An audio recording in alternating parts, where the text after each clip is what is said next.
go tswa toropo kgolo ga Borone ke bidiwa Benson Putego yo tolokolang ka puya dia tao bidiwa Patricia Chobonyane ga re tsena mo go tsone tona ya tlamelo ya bana le thuto go tsweng kwa moding mme nono ga fela mokoka a re le phataletse retshotso ya gore dikolo tse di amilweng ke merwalela di se ka tsa tsoga di bulwa mo go la ka moso fa bua maitseboeng ano mongwe ya dipuisano mo dikganyeng tsa Botswana Television mme ga fela mokoka a re dikolo dingwe di tla bulwa fela sentle mme tse di amegang di tla bulwa seemo se sena go boela meriting dikwele tse leng gore di mo mafelong a leng gore ga di a amiwa ke merwalela dikolo ga di a tama yaka di tamile mo mahelong a mangwe go ra gore dikolo tseo di tloga di tswelela hela yaka gale mme mo mafelong a leng gore go maphasha go tamile metsi a gongwe le gongwe ga re batle go tsenya botshelo ba gaope mo kotsing ke tsona se ke tleng ha ke le tona go tla go ntsha ona molaetsa o ko rolela bona bagogi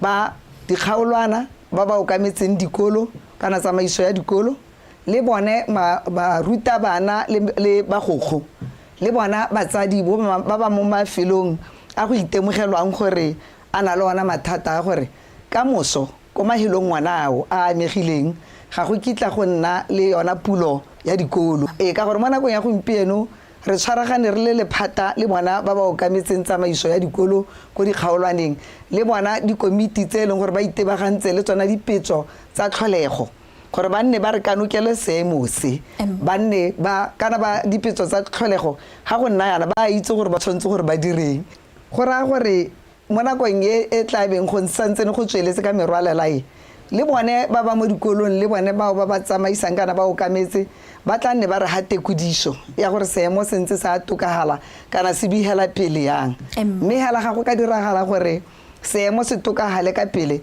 dikolo tse dikolo tsone di tlabe di bulwa re santse le mo go tsa dikolo ka jana di tsoga di bulwa bagwebi ba ba botlana ba re ga ba ise ba bone dipoelo dipe tse di kgotsogatsang fa e sala puso emisa go rekwa ga paka ya sekolo kwa ntle ga lefatshe leno bagwebi ba re ba phadisana le madirelo a mabenkele a matona ke ka mašetla ebile phadisano e ba ba ya ka fa mosing ka jana mabenkele a o lona madirelo a matona a sega paka ya sekolo e le ntsi mme bone ba felele ba e rekisa ka ditlhotlhwa tse di ko tlase ke o lebogile radipotsane wa bega la se leno le ne la emisa theko ya paka ya sekolo kwa mahatsheng a sele ka 2022 ka maiteko a go tabolola dikgwebo tsa mono gae go thusa go tsosolosa isolelo ba go biba supa kgwebo ya mothale o e nna ntsi ha ngwaga o simolola ka bontsi ba baithuti ba simolola dikolo la go ntse jalo ba go biba supa ha mono ngwaga ba itemogela theko e kwa tlase ka bontsi jwa bareki bo ithopela go reka kwa madirelong a matona ha re bereke le sense ya gore capacity ya rona wa bona. So it will only now favor those who got a very good cash flow, because now whenever customer producer, and even now for next year, even if they don't sell because of strong cash flow, for them it will be okay. And then there are very there's other big chain companies. Then they are now recruiting by very more the small guys, the medium to small one, or producers, which now he's aspect.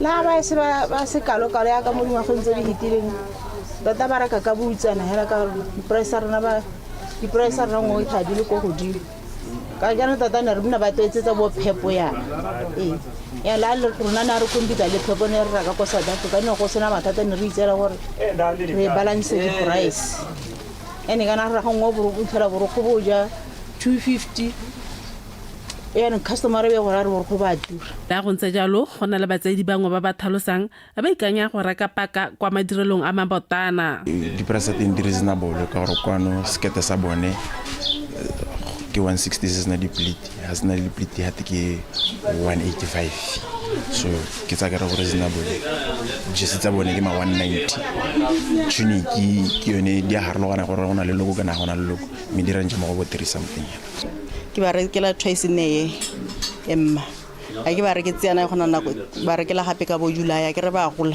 thola setse marukho a ka lla bo di sheteana ka shokola thata especially last year especially grey ke yone re shokodisang thata marukho a grey o tle ba go simola form 3 so gona na kana ma form 3 witlhele ga ntse go te ba apare full uniform.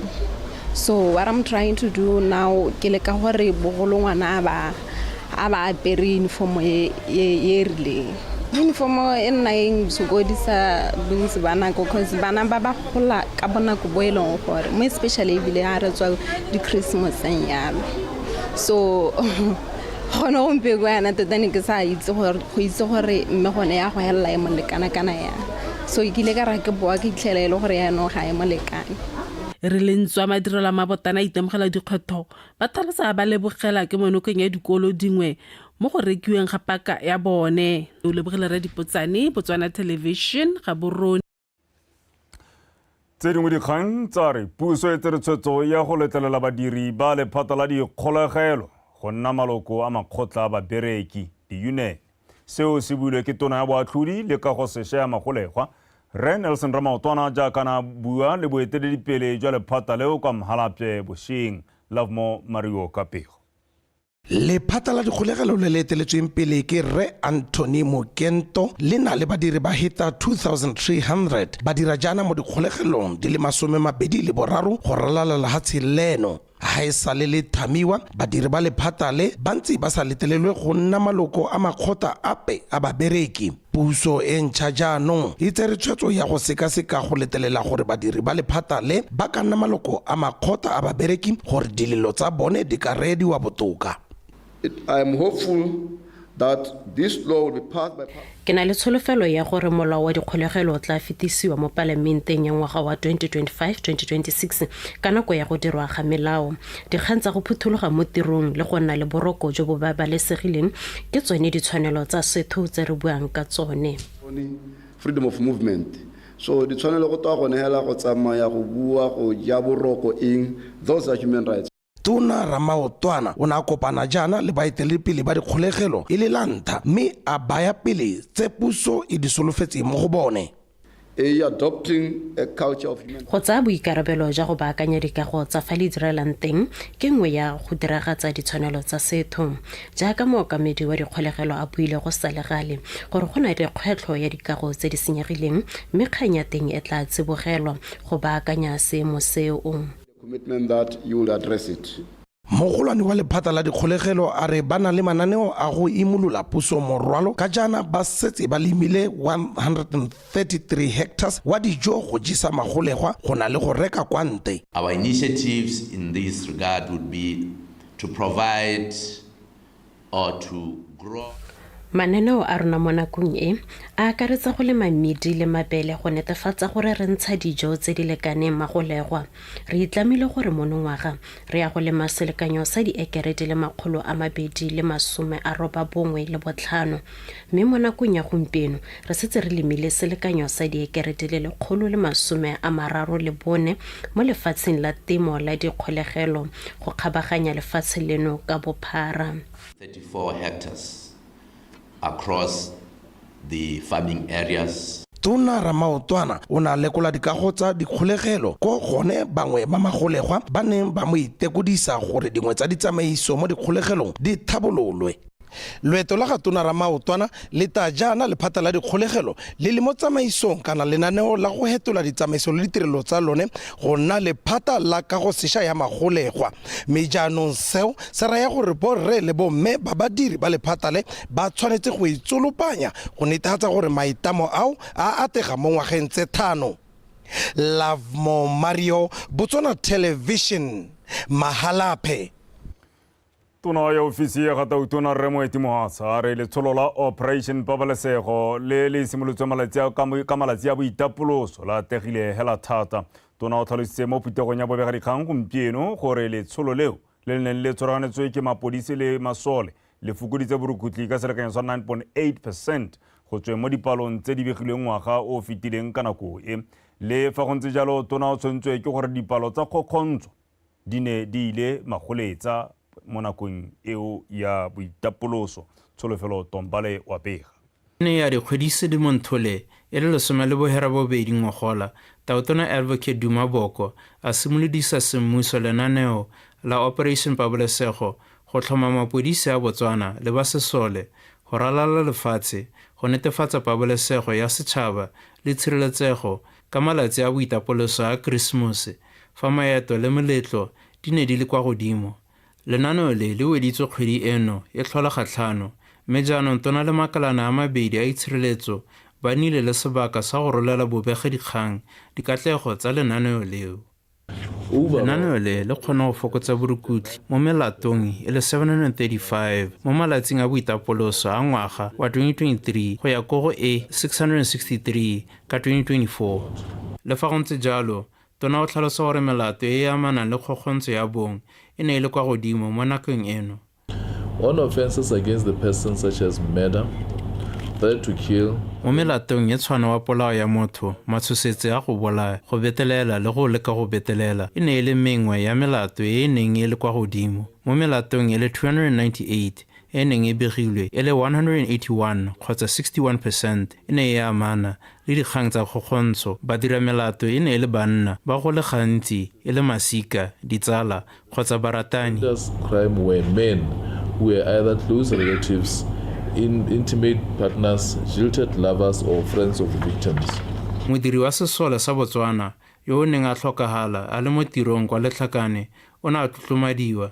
During the operation, we lost a member of the Botswana Defence Force, Lance Corporal. Ka nako ya lenaneo le, re ne ra latlhegelwa ke lesole lengwe, Lance Corporal Bakwena Modimoeng, yo botshelo jwa gagwe bo neng jwa kgaopetswa ke kotsi ya koloi. Moswi o ne a na le mapodisa a le mararo a neng a bona dikgobalo jaaka ba ne ba theogetse kwa motseng wa Letlhakane. Ga rena go lebala seabe sa gagwe mo go sireletseng lefatshe leno le mo dikganyeng tsa go lwantsha borukutli. His immense contribution to the defense of this country and the fight against crime. Go ne ga tlhaloswa fa go wela tlase ga dipalo tsa borukutli go tlhotlheleditswe ke gore mapodisi le masole ba ne ba le mo mebeleng ba bonala bosigo le motshegare. Mme le fa go ntse jalo go kailwe fa Botswana a sena dipalo tse di lekaneng tsa mapodisi go dira tiro eo tsatsi le letsatsi, selo se go tshwanetseng sa batlelwa tharabololo. Tsholofelo Tombale, Botswana Television, Gaborone. For le bakwa bokoni jwa lehatshele kwa kgaolong ya Chobe mme se fela ga se TEME wa ka Chikau o tlhotsa ikanisitswe kwa khanseleng ya Chobe go simolola tiro ya gagwe ya bokhanselara. Se se tlamorago ga gore a fenye ditlhopho tsa poeletso tsa kgaolwana eo ya Chobe Enclave Central. Kgwedi e fetileng ka konopo ya BCP kgaolwana ya Chobe Enclave Central e ne ya nna le ditlhopho tsa poeletso morago ga gore mokhanselara yo neng a fentse ditlhopho kana mo ditlhophong tsa setšhaba ka kgwedi ya Phalane e le wa BDP re mo Ketsejane a tlhokafale morago ga ditlhopho. Ke a leboga Eule wa Bega. Go ya ka section 19 subsection 1 ya molao wa Local Government Act wa 2012 molao wa re pele ga makhanselara ba ka tsaya maemo a bone mo khanseleng ba tshwanetse ba ikanisiwa ka tsetana ya schedule 2 jaaka go le mo molaong. I Sefela TEME do solemnly swear or affirm and sincerely promise to be faithful to the Republic of Botswana, to uphold and defend the Constitution and the law of the Republic of Botswana, and perform all my duties as a member of the local authority of Chobe District Council, diligently, honestly, fairly, and to the best of my ability. So help me God. Bogogi ja kgaolo e bong mo palamente re Oscar Mablanka le modula stilo wa khansele re Johani Chenjekwa ba ne ba ama mo khanselara yo mosha ka mahoko a kgothatso jaaka ta ba simolola tiro ya gagwe. Honorable Festive, o na le tiro o ga gare ga borre o tshwanela go itshupa gore banne ba kgaolo ya ka Chika ba go rometse ka bokgoni jo ba bolemogile mo go wena. You must prove and you must compete fairly like any other member here. If it is your chance to advocate, do so. If it is your chance to lead, do so. Honorable Festive, for you it's a special occasion also for this district to welcome motho wa mme. Batho ba ka Chika have decided gore tlela motho wa mme ka jalo he ma in a special way I welcome you to this council. Mme ga se TEME a re o ikemiseditse go direla batho ba kgaolo ya gagwe ka botswapelo ka go isa dikeletso tsa bone ko counseling. lentswe la bomme le ta utlwala ka nna ka thopo ye ba e dirileng bone e le batho ba ka Chicago mme bile ke ba soloetsa gore hela jaaka ba ne ba ntshepile ba nthopile ba tshepa gore ke ta ba direla tse ba di tlhokang se bone tota ba se eletsang dithomo tsa bone dikopo tsa bone ke ta di tisa lentswe la me ha lena go kgala mo counseling mme bile ke ta boa ke boela mo go bone ke ba phetolo e tswa mo counseling. Kgaolo ya Chobe e na le makhanselara a le 10 a thopilweng fa ba le babedi e le ba ba ithopetsweng. Ke a lebra eole. BTV News, Kasani.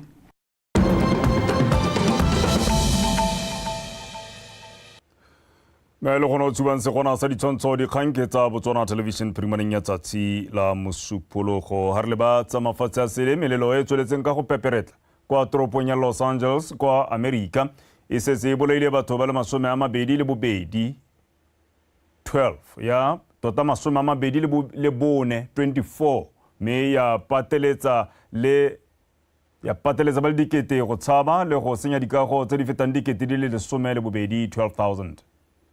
Molelo wa kwa Palisades Eaton Kenneth Elewahest e setse e tsubile lehatshe la bophara jwa 160 kilometers mme ditso di supa gore e ka tswa e le one molelo wa ntlha go bolaya batho ka bontsi kwa hatsheng leo la Amerika. Melelo eo e mothong a ka nne ya re ke ya diphera e amile thata mafelo a nang le baagi ba le bantsi go akaretsa la Pacific Palisades le Altadena.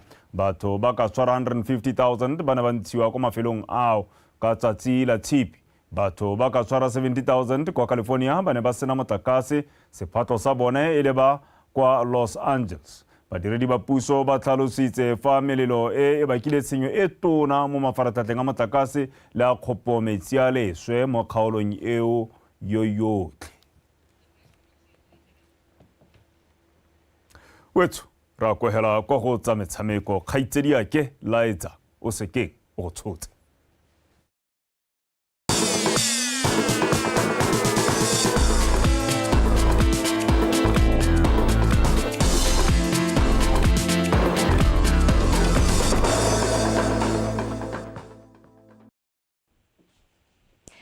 Ke a go leboga Benson o e tshoma dume na ke laetsa o sekeng ka dikgang tsa metshameko mepego e kwa setlhweng ke reng le khotla la Botswana Swimming Sport Association le simolotse kampa ya malatsi a matlhano e ka yone ba tlhatlhelelang bathumi le bakatisi ba lehatshe leno ka dikitso tsa motshameko o kwa University ya Botswana mono ga borone.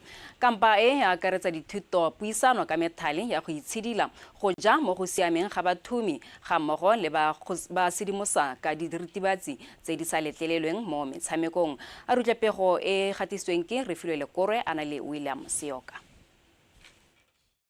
Kampa e mongwe go bedi morago go tshwarelwa kwa Afrika Borwa ngogola ya akaretsa go baakanya le go sedila tlhaloganyo ya mothumi ga mmogo le go katisa le go ruta bathumi metlhale e tlhabologileng e ka ba thusang go nna bathumi ba seemo se se kwa godimo. I think it's not just the camp. I think it's the general setting and training of coaches and also bringing the level and upskilling the swimmers themselves.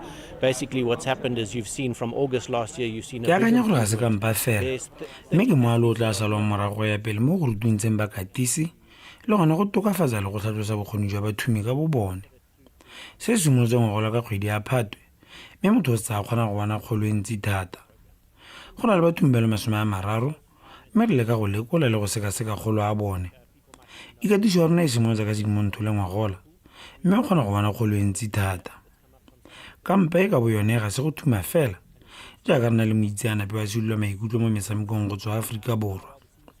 Re na gape le mankge wa tsa metshameko go tswa Afrika Borwa Gideon Detroit yo o tsentseng bathumi ba rona mo dithutong morago go fetsa le ba bagolwane. Re na gape le mankge wa tsa dijo yo le ene a tswa Afrika Borwa. After this session, the seniors will then go into a sports psychology session and a talk, while we have a nutrition specialist up, Nikki de Villiers, also from South Africa, that's come up, and Nikki will be taking them through a nutrition talk for both the swimmers and then later this evening the parents as well.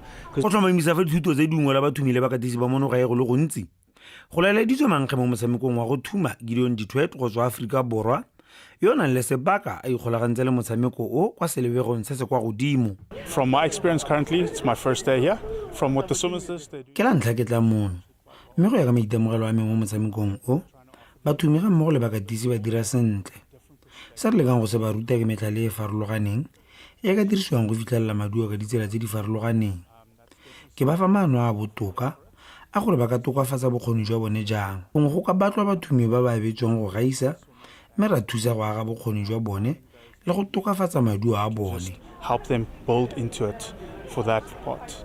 Ditlhopha tsa mono ga etsa go thuma di le 5 e leng Gaborone Aquatic Center, Phoenix, DMSS, TLC le University of Botswana di tsaya karolo mo lenaneong le kgaogantsweng ka karolo di le 2 ya bathumi ba ba botlana le ba bagolwane. Re filwe lekore, BTV Sport, Gaborone. Mo go tse dingwe lekgotla la Botswana Basketball Association le tlhophile makawana a dingwaga tse di ka tlase ga 16 ba le 20 go bopa setlhopha se se tla emelang lehatsheleno kwa dikgaisanong tsa Africa Union Sports Council tse di tla tshwarwang monongwaga kwa lehatsheng la Namibia. Makawana ao a tlhophilwe morago ga go tsena ditekeletso tsa letsatsi le le lengwe kwa Tsholofelo Courts mono Gaborone. Pego ka botlalo ka tshegofatso Malepa. Makawana a le 50 ba ba tsereng karolo mo ditekeletsong tsa go iteka lesego gore ba ka seka bango ka leitlho la mokatisi le bone ba tla ba apara mebala ya lefatshe leno ba emetse setlhopha sa setšhaba sa basketball ba dikgaisanong tse di tlang tsa OSEC Region 5. Kgaisano e ne le masheta thata mo go neng ga pateletsa lekgotla leo go oketsa palo ya batshameki ba ba tlhophilweng go tswa mo go 12 go ya go ba le 20 ba e leng bone fela mo nakong ya gompieno ba kgonne go iponela phatla mo setlhopheng. Basketball is a different kind of sport, so sometimes the main majority that we do here is we first start looking at basketball ke motshameko o farologaneng ka jalo re simolola re leba bolele jwa motshameki morago ga mo re sekaseke bokgoni jwa bone le gone gore ba ka amogela jang ditaelo le go dirisanya sentle le ba bangwe. Pick this player now, can we be able to get them ready for the tournament, looking at the time frame that we have, and then after that it's just more proficiency. Can the player take instruction well? Can the player be able to work well with others? Those things culminate to just one great rubric of picking a player. Re lentsa palo ya batshameki ba ba tlhophilweng mo nakong eno e ya go fetoga mo tsamaong ya nako le kgotla le ikalela go rutuntsha batshameki ba ba setseng ba tlhophilwe go aga setlhopha sa motia. Now, as you know, in basketball we only need 12 players. With the 20 that we have, we are hoping to keep them in camp. Our camp is going to be one that is active, so we're going to have them playing games almost every weekend with our local league teams, so that we can be able to see and have them grow, because in basketball doing drills and all of this doesn't really improve your playing. You have to play. Batshameki ba le 12 mme re na le ba le 20 ba ba tlhophilweng mo nakong eno. Re ikalela go nna re tsenya batshameki ba mo kampeng ka mafelo a beke re lebile gore ke bana ba sekoele kwa ba tla tshameka mo leking le ditlhopha tse dingwe tsa monogae go ba tokafatsa. Tshameka dikgaisano tse di kgethegileng go thusa batshameki go ithuta go tsaya ditaelo le metlhale ya motshameko. Re tla fokotsa palo ya batshameki go fitlha ba tshwara palo ya 12 ba re ba tlhokang. Dikampa tsa rona di tla tsepama mo mafelong a beke le malatsi a boikhutso, mme fa re ka bona thuso ya madi re tla dirisa malatsi otlhe a dikolo di santse di tsentse. So I believe if our budget allows us, if we can be able to get help from where we are looking at right now, we should be taking the whole holiday, this whole school holiday, doing our main major camp. Lekgotla le nankotse bakatisi kutlong tse nne tsa lefatshe leno go tswella ka go tsoma batshameki ba ba nang le bokgoni ka nako ya batshameki ba le mo kampeng e le tsela ya go akaretsa batshameki lefatshe leno ka bophara go fitlha ba nna le setlhopha se se mashetla se se tla phadisanang ka botswapelo. Tshegofatso Malepa, BTV Sport, Gaborone. Wetso re diwetsa ka tsa kgwele ya dinao setlhopha sa morupule wa Wanderers se letse se okeditse mathata a sa Union Flamingo Santos a go rengwa ke selepe sa magagane ka go ba nota ka no ile nngwe go lefela mo motshamekong wa ligi ya FNB Premiership o ne o tshamekelwa kwa lebaleng la Botswana Public Service College maabane ka Sontaga a rutlwe pego ka Pako Sterek. Baeng morupule Wanderers ba simolotsa motshameko o ka lebelo le le kwa godimo ba tlhasela Santos mme maiteko a bone a seka a nna matsapa a lefela ba tsaya keta pele ka Legacy Makhura mme ba tshwarelela fela jalo go fitlha ba ya go ikhutsa. Karolo ya bobedi ya tla ile pharologanyo le ya ntlha setlhopha sa Santos se tla se itumile molomo wa tlase se lwa ka tsotlhe go tsomana le no ya go lekanya dinno.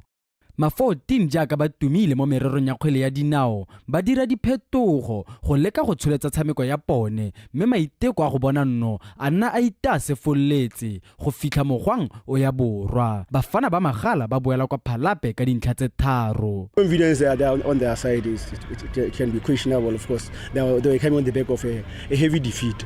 So we came here, we wanted to unsettle them with a quicker goal. We couldn't get one, but we got the goal, of course, first half. And we wanted to get more goals so that we killed their confidence. But we failed to capitalize on the first half, like I said before. And then that gave them the hope that they needed. Second half, we had one or two more chances, of course. We could have also extended the margin, yeah, on their side they had some half chances, but generally I would say well-deserved victory. We switched off defensively for their goal, but outside that I thought we were in the game. We had a much better second half, we had chances. It's unfortunate that we didn't take them, but I think in terms of the overall play, I thought we gave a very good account of ourselves. Just unfortunate that we didn't get anything out of the game. We bring in new guys. We need to improve the quality of the squad, and we are doing that. I think the 3 young boys that we brought in today made a huge difference. We're hoping to get 3 or 4 guys before our next game, so it will help us great a lot.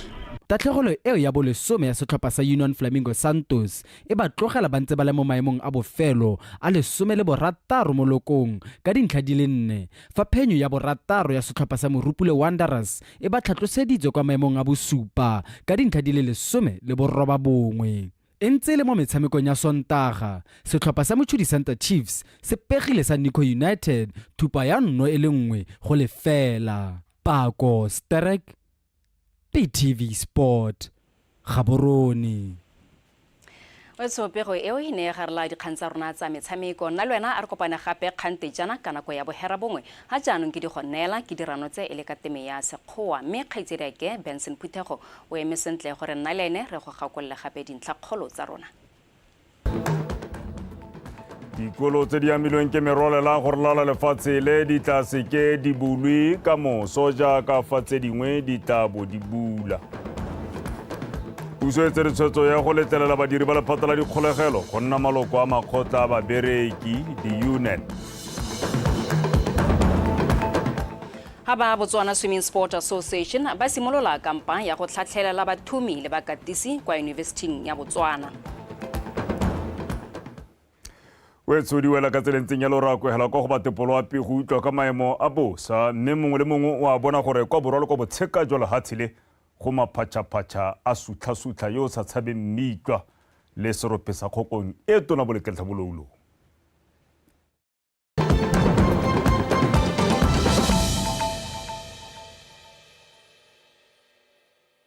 In this crawling peg framework, the pooler is pegged to the currencies of our major trading partners, that is the South African rand and the special drawing right. And the special drawing right, that is the SDR, is composed of a group of international currencies, which is the US dollar, the euro, the Chinese renminbi, the Japanese yen, and the British pound. So we are pegging the pooler to this basket of currencies. And the weight of these currencies in the pooler baskets are determined based on trade patterns. That is, you have the pooler, which is pegged to a basket which composes the South African rand and also the SDR. But then there should be weights that you attach to this. And these weights are determined based on how we do trade or how much we trade with South Africa and the SDR currencies. And another key parameter in this framework, in the slide there, is what is called the rate of crawl, which is a controlled way to slowly adjust a country's currency, usually in small amounts, in order to maintain stability and predictability. And this rate of crawl is determined by comparing Botswana's inflation with inflation of our trading partners. We look at Botswana's inflation and